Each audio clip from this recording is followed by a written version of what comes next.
Welcome to The Big Idea, where we take just a few moments every week to talk about one big idea surrounding life and Jesus. Today, we're talking about shame. You know, when you're in public and you have to cough and everyone looks at you like you're just the worst. I'm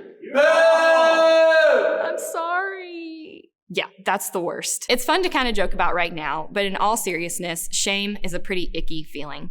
Shame often leaves me feeling guilty and humiliated. The real icing on the cake here is that we are surrounded by a shaming culture, people who are constantly looking at our mistakes and making us feel ashamed for them. We are constantly surrounded by people who are saying, shame on you. Shame can look a lot of different ways. Body shaming, you're too skinny or you're too fat. We also shame men, saying that they shouldn't have emotions and they can't cry. Our culture also shames people for making one mistake. It's not uncommon for a celebrity to say one thing or one tweet and then lose their followers in one day. We are surrounded by shame. Shame in our culture goes from I did something bad to I am something bad.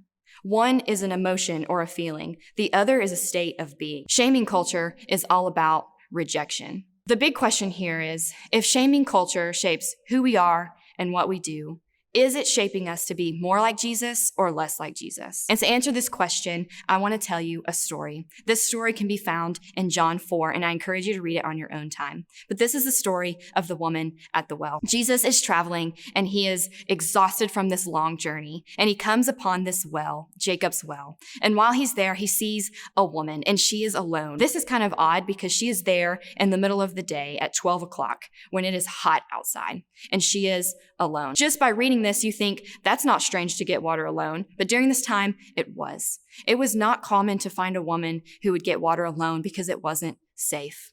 And oftentimes, women would travel together to go get water, and they would go early in the morning or late in the evening. Women would travel together to get water because it was a social event. So Jesus sees this woman alone in the middle of the heat of the day.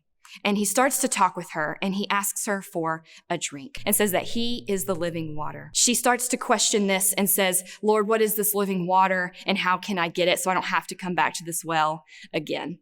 And he responds, I'll tell you, but go and fetch your husband, at which she says, I have no husband. And Jesus says, you're right. I know you have no husband. You've had 5 husbands, and the one you now live with is not your husband. Ouch. I cannot even imagine what she was feeling in this moment.